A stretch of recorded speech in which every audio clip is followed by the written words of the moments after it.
এক মারাত্মক কেলেঙ্কারি আমাদের রাজ্যের সরকার করেছে। আপনারা দেখেছেন ইতোমধ্যে, আপনাদেরই পত্রপত্রিকায় প্রকাশিত হয়েছে যে আমাদের রাজ্যের একজন মন্ত্রী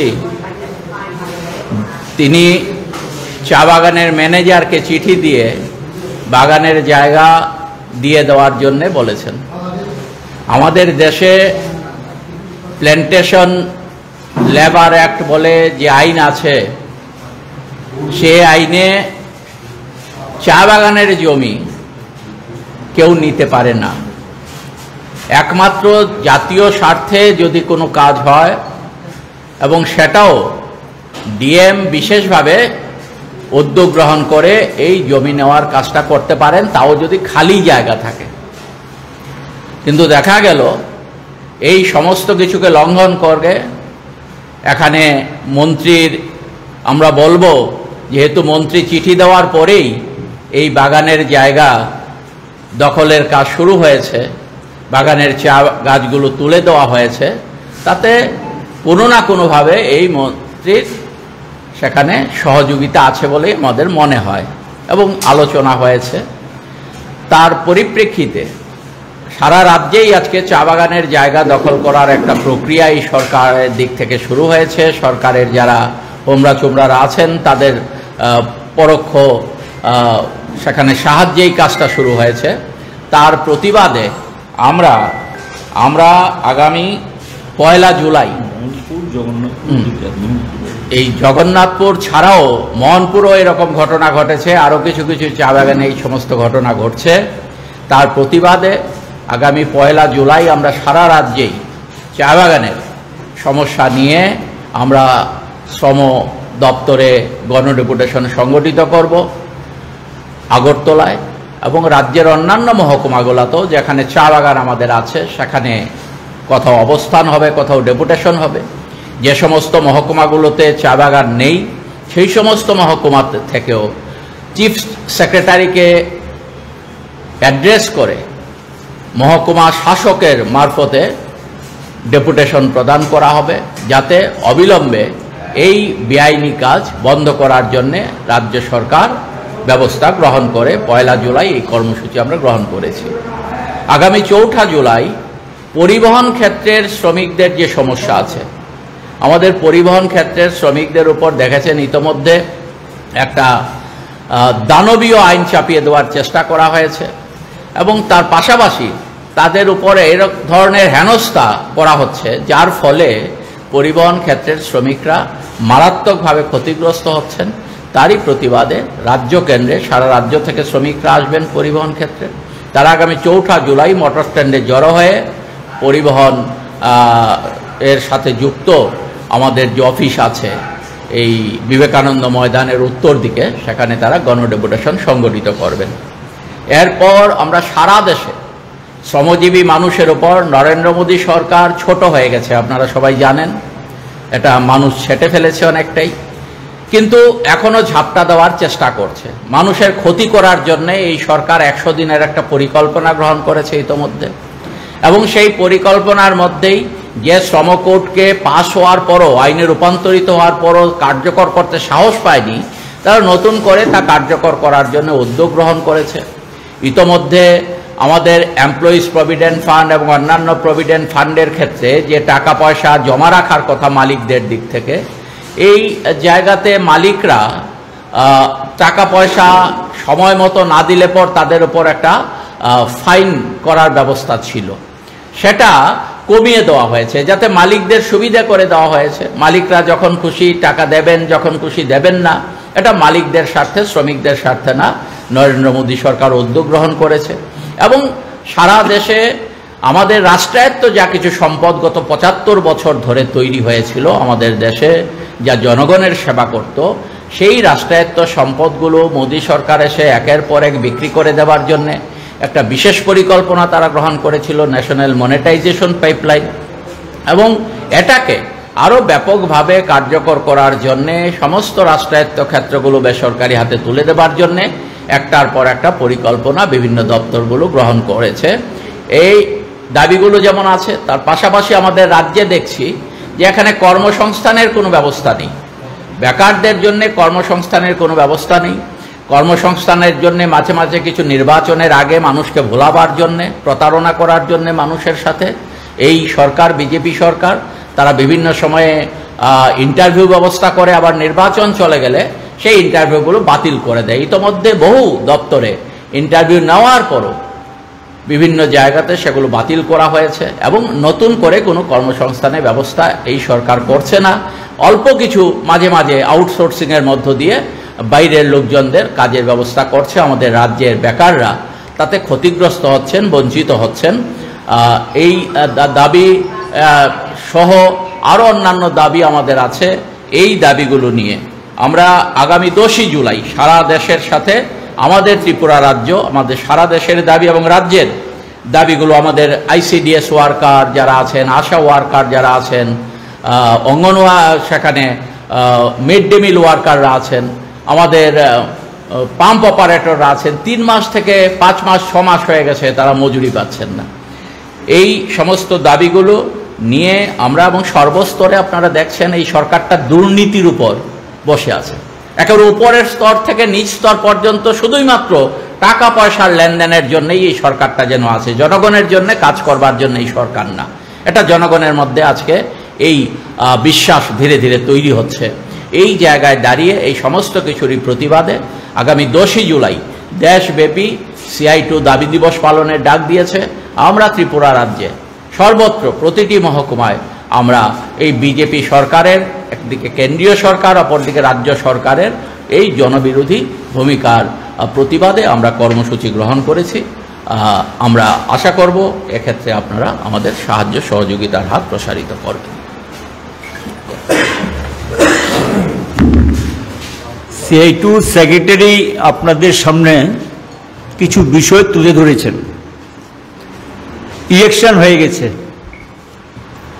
আমরা ট্রেড ইউনিয়নগুলো যৌথভাবে এবং কিষাণ ফ্রন্ট যৌথ আন্দোলনের দিক থেকে আমাদের অভিজ্ঞতার ভিত্তিতে একটা আবেদন জানানো হয়েছিল দেশবাসীর কাছে, এই সরকারটাকে হটান। কেন্দ্রের সরকারটা যদি না হটানো যায়, মানুষের ভাগ্যের পরিবর্তন ঘটবে না। দেশকে রক্ষা করার জন্য, দেশ বাঁচানোর জন্য এই লড়াইটা শুরু হয়েছিল। CI2 তার নিজের শক্তি বলে 1984 সালে একবার প্রথম ধর্মঘট ডাকে গোটা দেশে এই অর্থনীতির বিরুদ্ধে। 1991 সালে উদারীকরণের বিরুদ্ধে CI2 তার নিজের শক্তির বলে দেশব্যাপী ধর্মঘট ডাক দেয়। অভিজ্ঞতার ভিত্তিতে আজকে 10টা ট্রেড ইউনিয়ন একটা মঞ্চে এসছেন। ভালো দিক, কৃষকদেরকেও আমরা বলেছি চলুন একসঙ্গে লড়াই করি। একই জায়গায় আপনাদের সমস্যা, আমাদের সমস্যা আটকে আছে। কারণ কাঁচামাল সরবরাহ করে কৃষক, শ্রমিক এটাকে অন্য জিনিসে রূপান্তরিত করে। কৃষি যদি ক্ষতিগ্রস্ত হয়, শ্রমিক ক্ষতিগ্রস্ত হবে। আবার শ্রমিক যদি ক্ষতিগ্রস্ত হয়, কৃষক মার খাবে। একটা একটার সঙ্গে ওতপ্রোতভাবে যুক্ত। এই যৌথ আন্দোলনে একটা এবং গণতান্ত্রিক আন্দোলনে একটা ভিত্তি গোটা ভারতবর্ষে গড়ে উঠেছিল। এটা ভাবার কোনো কারণ নেই। ইন্ডিয়া ব্লক যেটা তৈরি হয়েছে, আমরা ট্রেড ইউনিয়ন মনে করি হুটফাট এটা হয়ে গেছে কিছু নেতার সমন্বয়ে, এভাবে দেখলে এটা ভুল করবো আমরা।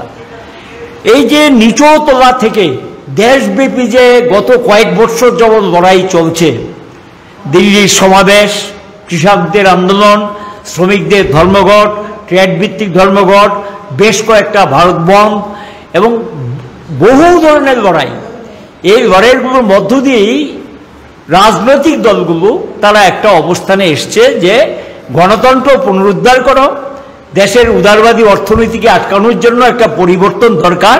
তারা সেখানে প্রার্থী দেন এবং নির্বাচনে প্রতিদ্বন্দ্বিতা করেন। আমরা CI2 গত 17-18 দিল্লিতে মিলিত হয়েছি। CI2 অল ইন্ডিয়া অফিস বেয়ারার, যেটাকে সম্পাদক মণ্ডলী বলা হয় কেন্দ্রীয়, সেখানে আমিও নিজেও উপস্থিত ছিলাম।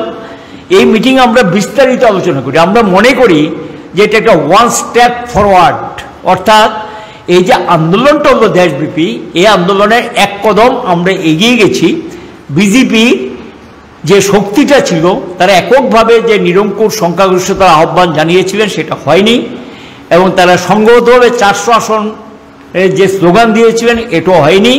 এবং এটা আমরা মনে করি শ্রমিক কৃষক গণতান্ত্রিক আন্দোলনের একটা অন্যতম সাফল্য। এখন আমাদের শক্তিকে সংহত করে লড়াইটাকে শক্তিশালী করতে হবে, কারণ আমরা এটা ভালো করে বুঝি বিজেপি তার নীতির পরিবর্তন ঘটাবে না। কেন বলছি এই কথাটা? মন্ত্রিসভাটা যেটা গঠন করেছে এর থেকে বোঝা যায় সেই পুরনো মন্ত্রী, পুরনো মুখ, পুরনো তার দৃষ্টিভঙ্গি। আমাদের শঙ্কর দত্ত বলছিলেন 100 দিনের যে তাদের যে সূচিটা ঘোষণা করেছে, এতে সাধারণ মানুষ, শ্রমজীবী, গরিব মানুষের কথা কিচ্ছু নেই।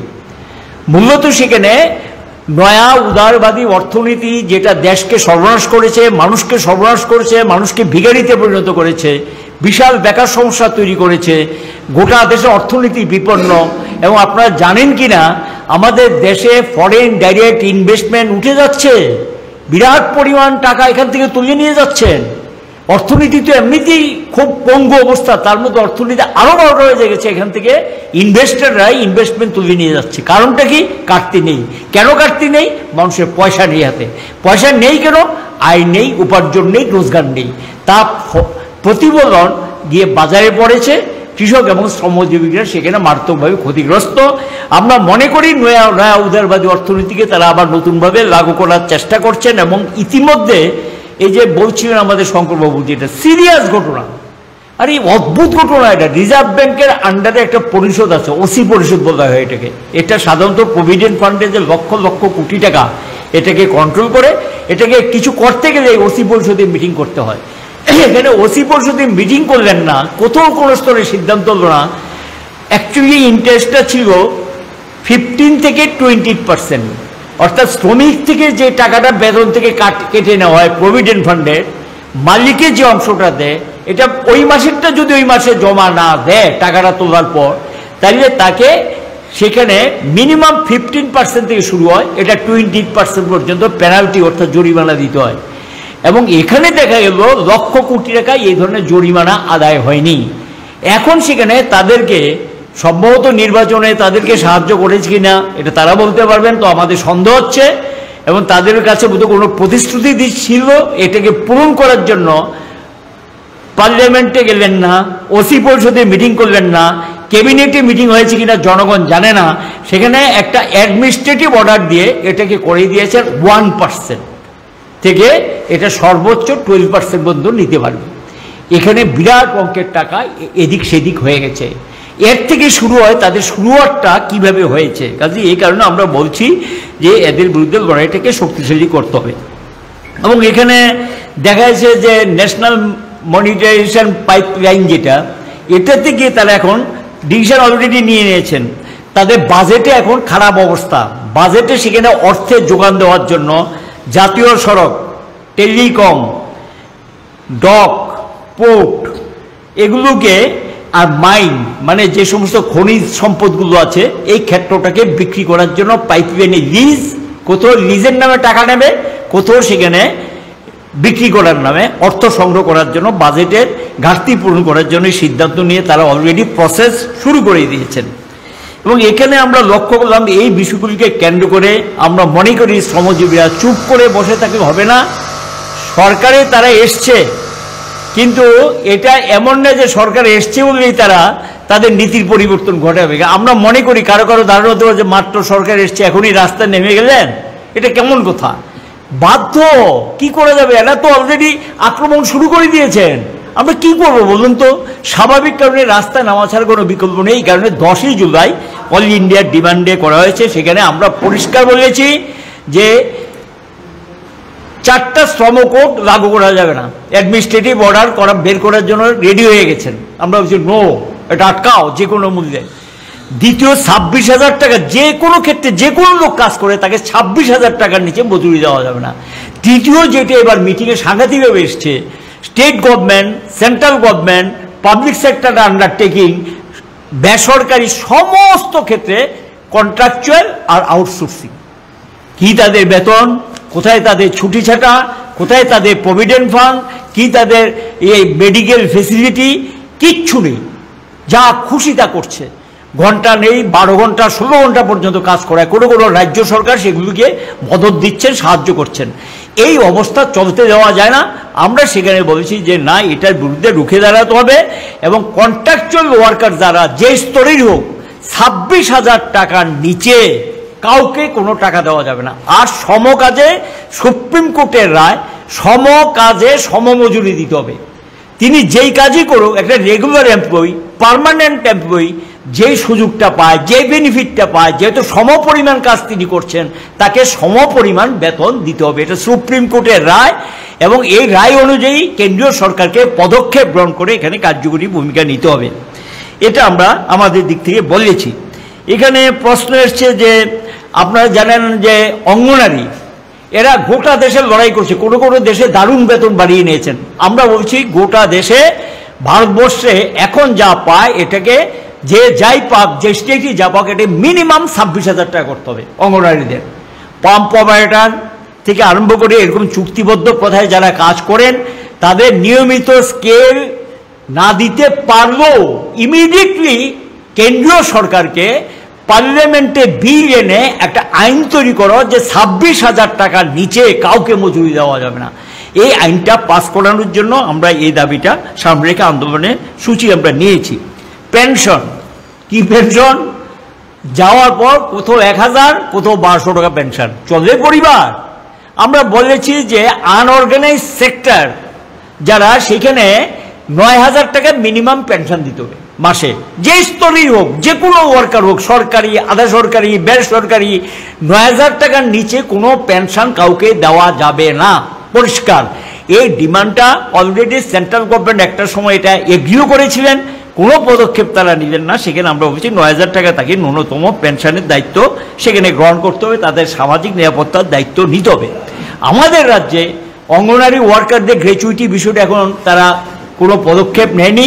আমরা রাস্তায় নামবো সিদ্ধান্ত নিয়েছি। পাম্প অপারেটর 5,500, 6,000 টাকা বেতন পায়, সারাদিন কাজ করায়, এবং সে কেউ পানীয় জলের কাজ করেন, আর কেউ হয়তো বা জমিতে জলসেচের পাম্পগুলো চালায়। এদের টাকা গত 5 মাস ধরে পায় না। এটা কেমন কথা? বাজেটে প্রভিশন আছে, আমরা তো সরকার চালিয়ে এসেছি, আমাদের সরকারের সময় তো আমরা নিয়মিত যেই টাকাটা দিই সেই টাকাটা দেওয়ার জন্য উদ্যোগ আমরা গ্রহণ করতাম। এখানে দেখা যায় 4 মাস 5 মাস ধরে টাকা পাচ্ছে না। খাবে কি করে, বাঁচবি কি করে, এই অবস্থা আমরা লক্ষ্য করছি। এখানে 1700-1800 টাকার মতো পায়, বর্ধিতটা সবাই পায়নি, একটা অংশ পায়, একটা অংশ পায় না। মিড ডে মিল ওয়ার্কার এরা গত 5 মাস ধরে টাকা পায় না। অদ্ভুত ঘটনা। সরকারের ভাড়ারে কি রাজ্য সরকারে এতই টান পড়েছে তাদেরকে টাকাটা দিতে পারে না? 4 মাস 5 মাস ধরে সেখানে মিড ডে মিল ওয়ার্কাররা তাদের টাকা পায় না। আশা ওয়ার্কার, তিনি যেই টাকাটা সেন্টার থেকে পাবেন তার 1/3 টাকা বামফ্রন্ট সরকারের সময় নেওয়া সিদ্ধান্ত স্টেট গভর্নমেন্ট দেবেন। স্টেট গভর্নমেন্টের যে শেয়ারটা, এটা আমাদের রাজ্যে তারা পায় না। আশা ওয়ার্কাররা এটা দীর্ঘদিন ধরেও পাচ্ছে না, এবং যেই টাকাটা সেন্ট্রাল শেয়ার, যে টাকাটা পাওয়ার কথা, সেই টাকাটাও তারা পাচ্ছে না। এবং এখানে এসপিও পত্রপত্রিকায় প্রকাশিত হয়েছে, এরা সারাদিন সকাল থেকে রাত পর্যন্ত কাজ করে, এদেরকে পর্যন্ত তাদের নিয়মিত টাকাটা দেওয়া হচ্ছে না, অভুক্ত অবস্থায় তাদেরকে থাকতে হচ্ছে। এই যে পরিবেশ, এই যে পরিস্থিতি, এটা স্টেট গভর্নমেন্টকে আমরা বলবো বামফ্রন্ট সরকারের সময় নেওয়া যে সিদ্ধান্তটা ছিল সেই সিদ্ধান্তটা যাতে চেঞ্জ না করে। অর্থাৎ বামফ্রন্ট সরকারের সময় একটা সিদ্ধান্ত ছিল যে ক্লিয়ার ডিসিশন, যে 10 বছর যাদের হয়েছে, 10 বছর হওয়ার পর তাদেরকে সেখানে রেগুলার করা হয়। এখানে গিয়ে বামফ্রন্ট সরকারের নেওয়া যে সিদ্ধান্ত, 10 বছর হওয়ার পরও যে ডিসিশনটা তারা নিয়েছে, সেই সিদ্ধান্তটা তারা লাগু করেনি এবং কার্যকরী করেনি। এবং আমরা বলবো যে 10 বছর হয়ে গেছে তাদেরকে যাতে নিয়মিত করা হয়, এই সিদ্ধান্ত আমরা নিয়েছি এবং এটাকে কার্যকরী করার জন্য আমরা বলেছি। রেগা 12-এর কথা বলেছে, কাজ নেই, খাদ্য নেই, রেগা 12-এর কাজ লাগু করতে হবে, শূন্য পদগুলো পূরণ করতে হবে। প্রতিদিন এই শ্রম দপ্তরের সামনে বিক্ষোভ হচ্ছে, ইন্টারভিউ দিয়েছেন, বাতিল করছেন, কার্যকরী করছেন, সেগুলো পূরণ করতে হবে। এগুলোকে কেন্দ্র করে এই কর্মসূচিটা আমরা নিয়েছি। এবং 10 তারিখ অল ইন্ডিয়া ডে, 4 তারিখ পরিবহন ক্ষেত্রে সিরিয়াস ঘটনা। কি অবস্থা পরিবহনের ক্ষেত্রে? আপনি যদি চুড়াইবাড়ি থেকে রওনা হয়, একজন ট্রাক ড্রাইভার সেদিন বলছে সে 27টা জায়গাতে তাদেরকে আটকায়, এবং 27টা জায়গাতে তাদের কাগজপত্র সব কিছু ঠিকঠাক থাকলেও দক্ষিণা দিয়ে আসতে হবে, টাকা দিয়ে আসতে হবে এই চুড়াইবাড়ি থেকে আগরতলা আসতে। এইভাবে তাদের উপরে একটা জুলুমবাজি চলছে, তোলাবাজি চলছে। এটা বন্ধ করতে হবে, শ্রমিকদের উপর নির্যাতন বন্ধ করতে, এবং তাদের উপর যে ট্যাক্সের বোঝা চাপিয়ে দিয়েছে এগুলো কমাতে হবে। এবং দেখা যাচ্ছে এটা টাকা দিতে যারাই গড় রাজি হয় তাদের বিরুদ্ধে মামলা ঠুকিয়ে দিচ্ছে, বিরাট পরিমাণ তাদের বিরুদ্ধে মামলা হয়ে গেছে। এটা আমরা ডিমান্ড নিয়ে 4 তারিখে এখানে আরক্ষা দপ্তর এবং পরিবহন দপ্তরে যাবে। আর 10 তারিখে তো অল ইন্ডিয়া ডে আমরা এটা করব, সমস্ত মহকুমাগুলিতে কার্যকরী হবে। পঞ্চায়েত নির্বাচন এসছে, আমরা CITO রাজ্য কমিটিতে আলোচনা করেছি। আমরা মনে করি পঞ্চায়েত নির্বাচন খুবই গুরুত্বপূর্ণ নির্বাচন। ত্রিস্তরীয় পঞ্চায়েত নির্বাচনে গ্রাম এলাকার সমস্ত কাজকর্ম তারা করবে। আমরা মনে করি পঞ্চায়েত নির্বাচনে বামপন্থীদের জয়যুক্ত করা উচিত। এখানে যাতে সকলেই নমিনেশন দাখিল করতে পারে, তার জন্য অনলাইনে নমিনেশন দেওয়ার যে ব্যবস্থা সেটা করা এবং নির্বাচনের পরিবেশ তৈরি করা, ভয়মুক্ত পরিবেশ তৈরি করার দায়িত্ব নির্বাচন কমিশন এবং রাজ্য সরকারকে গ্রহণ করতে হবে এবং যাতে সুষ্ঠু অবাধভাবে মানুষ তার ভোটাধিকারটা প্রয়োগ করতে পারে এবং বামফ্রন্টই একমাত্র পঞ্চায়েতের দায়িত্ব নিতে পারে। এই কারণে কথাগুলো বলছি, অনেকগুলো স্কিম আছে, এই স্কিমগুলো সব আত্মসাৎ হচ্ছে, টাকা মানুষ পায় না। পঞ্চায়েতের লাগামহীন দুর্নীতি চলছে, সোশ্যাল অডিট হয় না এবং ইয়ারলি মিটিং যেটা হতো 2 বার জেনারেল মিটিং, এগুলো করা হয় না। কাজে পঞ্চায়েতে এই অরাজকতা যেটা চলছে এটাকে রুখে দেওয়ার জন্য বামপন্থীদেরকে যাতে পঞ্চায়েত নির্বাচনে বিপুল ভোটে জয়ী করে, এই আবেদন আমরা CITO রাজ্য কমিটির পক্ষ থেকে জনগণের কাছে আমরা রাখলাম। এইগুলো মোটামুটি যে বিষয়গুলি আমাদের আলোচনায় এসছে আমরা সেটা আপনাদের সামনে তুলে ধরলাম। কিছু আছে?